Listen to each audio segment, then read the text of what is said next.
Assalamualaikum warahmatullahi wabarakatuh. Nama saya Syamsunar Abdullah. Di video kali ini saya akan menerangkan tentang jaringan komputer itu di UAS mata kuliah Perakitan dan Instalasi Jaringan Komputer. Ya, langsung saja penjelasannya. Yang pertama, sejarah jaringan komputer. Sejarah jaringan komputer ini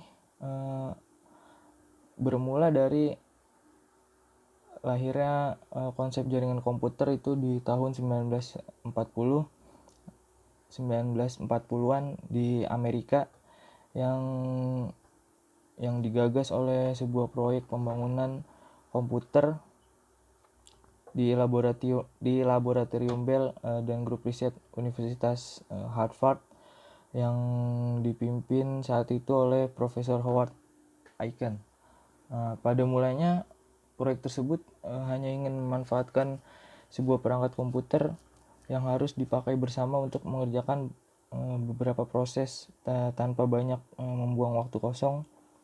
Maka dibuatlah proses beruntun sehingga beberapa program bisa dijalankan dalam sebuah komputer dengan kaidah antrian.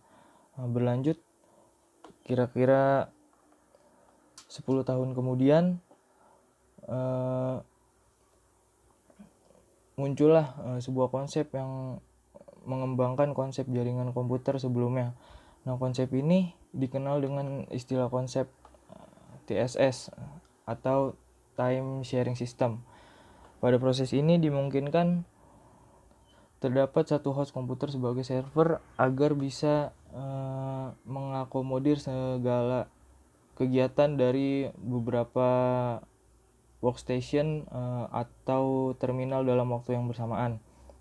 Nah, setelah TSS ini ditemukan dan juga diimplementasikan, muncul lagi istilah jaringan komputer yang dikenal dengan istilah distribution processing atau proses distribusi. Pada sistem jaringan ini dimungkinkan untuk lebih dari satu host yang saling mendistribusikan datanya untuk kemudian disalurkan melalui terminal atau station dalam satu jaringan. Konsep ini juga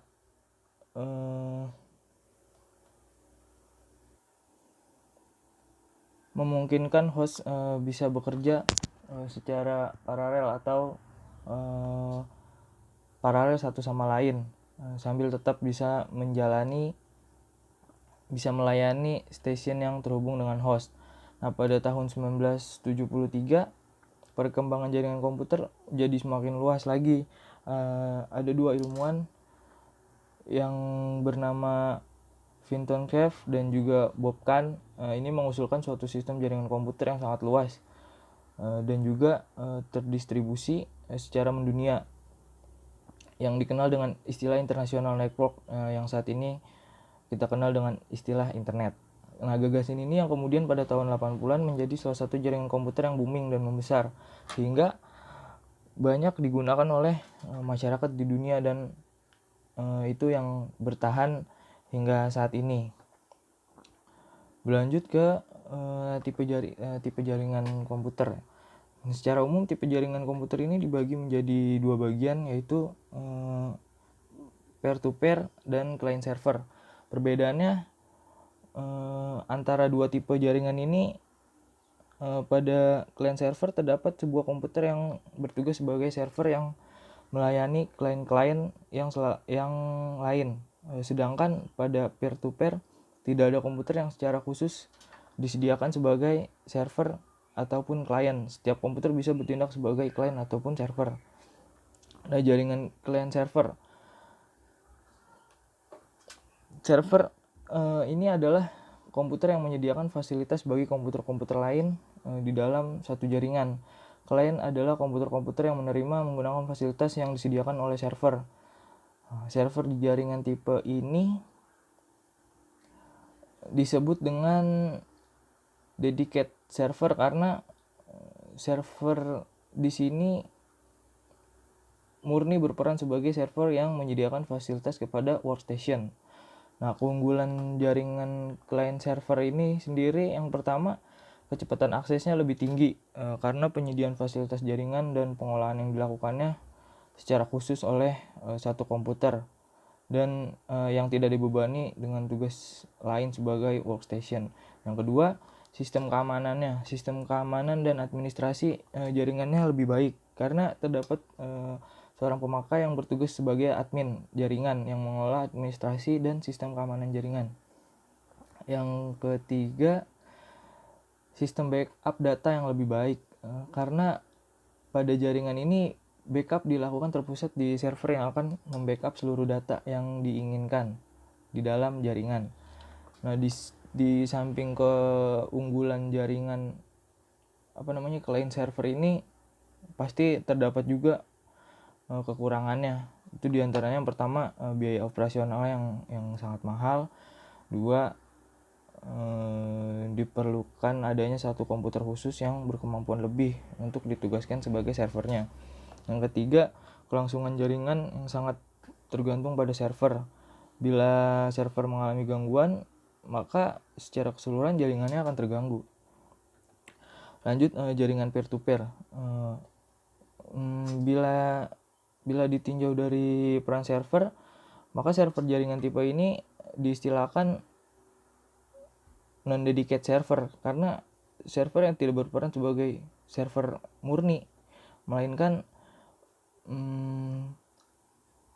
dapat berperan juga sebagai workstation. Artinya setiap workstation dapat bertindak sebagai server ataupun client. Keunggulannya jaringan peer-to-peer ini, yang pertama, antar komputer dalam jaringan dapat saling berbagi pakai fasilitas yang dimiliki seperti hard disk, drive, fax, modem, printer dan lain sebagainya. Yang kedua, biaya operasionalnya yang relatif lebih murah dibandingkan dengan tipe jaringan client server. Karena peer-to-peer ini tidak memerlukan adanya server yang dimiliki kemampuan khusus untuk mengorganisasikan dan menyediakan fasilitas jaringan. Kelangsungan kerja jaringan ini tidak tergantung pada satu server, sehingga bila salah satu komponen komputer peer mati atau rusak, maka jaringan secara keseluruhan tidak akan mengalami gangguan. Terus kelemahannya yang pertama itu troubleshooting jaringan relatif lebih sulit karena pada jaringan peer-to-peer ini setiap komputer dimungkinkan untuk terlibat dalam komunikasi yang ada. Yang kedua, untuk kerja lebih rendah dibandingkan dengan jaringan client server karena setiap komputer di samping harus mengelola pemakaian fasilitas jaringan, dia juga harus mengelola pekerjaan atau aplikasi sendiri. Yang ketiga, sistem keamanan jaringan ini ditentukan oleh masing-masing user dengan mengatur keamanan masing-masing fasilitas yang dimiliki. Yang keempat, karena data jaringan ini tersebar di masing-masing komputer dalam jaringan, maka backup harus dilakukan oleh masing-masing komputer tersebut. Itu saja yang dapat saya jelaskan di materi UAS ini. Semoga bermanfaat khususnya bagi saya sendiri. Kurang lebih mohon maaf. Assalamualaikum warahmatullahi wabarakatuh.